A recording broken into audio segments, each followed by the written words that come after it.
Welcome back to another problem-solving episode. Today I wanted to talk to you about progressive overload, skill acquisition, and why we don't want to chase variety in our training as much as we probably are thinking we should. And I talk a lot about behavior. I talk a lot about, psychology and mindset and personal development, as that's really where my total passion is. But inside of that is also training capacity, nutrition and things that I obviously help people with inside of their fitness and health journeys. Now, one of the things that to be honest, I've just gotten tired of talking about. I've done this job for so long, and the internet keeps getting crazier and crazier with all these different TikTok theories on how to do something they're just all nonsense. And so I kind of have become this grumpy old man where I don't want to talk about some of these things that I have mastered early on in my coaching career. But I do think it's super useful for me to talk about some things very simply. And progressive overload, for those that don't know, is just a term of adaptation that we use in training. Basically, that says giving your body a little bit more stress to adapt to over a progressed amount of time. And so progressive overload.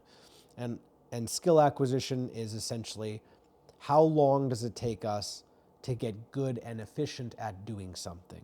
And so a lot of us are confusing novelty with progress, but progress will come from the mastery, not entertainment, right? And so progressive overload is like the foundation of that adaptation. And then strength and physique changes are developed by having proper progressive overload. And progressive overload, and if you're going into your training, this also makes it a lot more fun.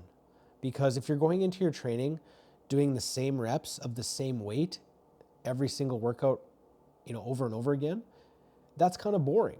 It doesn't feel like there's a quote unquote progression to that.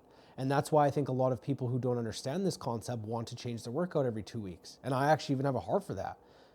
But your workout gets a lot more fun when you really start challenging yourself. And this is why it doesn't really matter what reps or weight you pick for a certain exercise if it's a new program that you're doing, because eventually we're continuing to progress that, right? And so as an example, if I give someone a new training program today and they're shoulder pressing 15 pounds for 10 reps, and by the way, I'm not one of these coaches who says, if you don't up your weight every single workout or up your reps every single workout, it's a waste of time.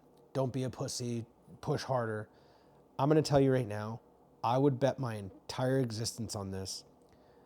That's usually coming from people who are abusing a lot of steroids and or have a genetic gift for building strength and physique, and that's usually why they're very jacked. But sometimes you don't realize where you've come from when it's just your experience. And I can tell you from coaching thousands of what I would call people like me, just regular people who don't have great training genetics, and we're not going to use that as an excuse to hold ourselves back, but it also happens to be true. Most people are not going in every workout and adding 10 pounds to their bench press every week. It's not happening. And so we have to be realistic about it. But I think one movement per training session, we could probably add a rep or two. Maybe we can grab that next set of dumbbells on the rack a little bit further down. I think that that's realistic, not for every exercise of every single workout. And we also have to take life into account.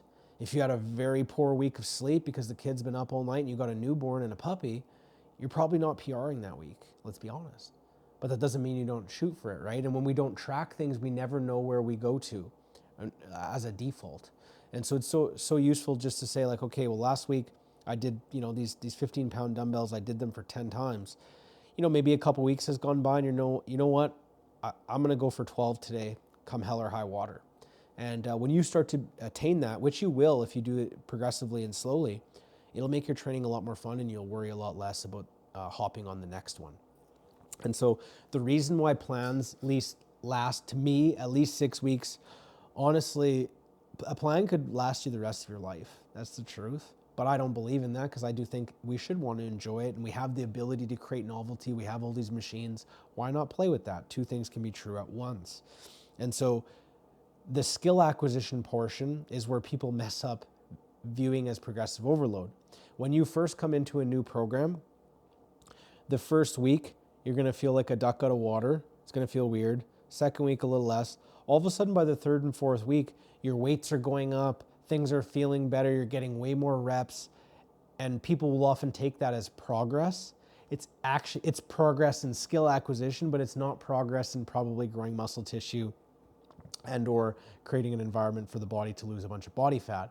And the reason that is no different if you never threw a baseball in your life and I take you outside and I say, okay, we're going to learn how to throw a baseball.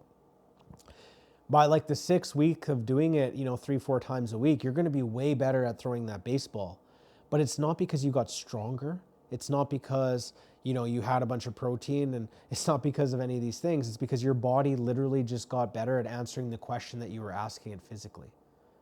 And so that's why all of a sudden people who couldn't even do a Bulgarian split squat holding on to a pole with no weight, 6 weeks later have 25-pound dumbbells in their hand and they're doing Bulgarian split squats. They were that strong 6 weeks ago. You're the same strength. It's just that you got better at doing it, so now you can actually recruit motor tissue to be able to do what you're asking. So it's a brain-muscle connection. And we're looking for those slight increases over time, and here's the fun thing. Usually after 6 weeks is when the skill acquisition gains stop. And then that's where true progressive overload starts to actually factor in, because we're not getting that low-hanging fruit of skill acquisition improvements. And when you really sink into that, you go, oh yeah, my program kind of got a little bit more boring because I wasn't able to increase my weights and stuff. It's just probably not in the way that you're thinking about it. And it's not as exciting as those big jumps that come in the beginning. And so some of the reframes I want to help you work with when you're going into a program, the goal is not to feel different every single week. The goal is to get better at the same things and then understand that the boring training is often very effective training. And when most people say they want to lose weight, they want to tone up, they want to get jacked, they want to be snatched, whatever terms that people are using, what they're actually describing is they would like to have more muscle and less body fat. And that's actually attained via progressive overload training, okay? And so simple. If you go into, your workout, just challenge yourself. Hey, when's the last time I've tried a little bit heavier set of dumbbells on this movement? And I don't mean upping it, a bunch so it's a risk factor. I mean, go up by 2.5 pounds. When's the last time I've put one more pin lower on this machine and tried to get the same weights? When's the last time instead of 10 reps, I really tried for 12 and I really was going to push myself for that? If it's been a long time, it's probably time to start doing that. And I promise your training will get more funner, and it'll also get a lot more productive as far as physical results and observable reality, which who doesn't want that? And so that's a simple take on progressive overload for the everyday person, in my opinion. I hope that helped you, and I'd love to hear how it helps your training going into the future.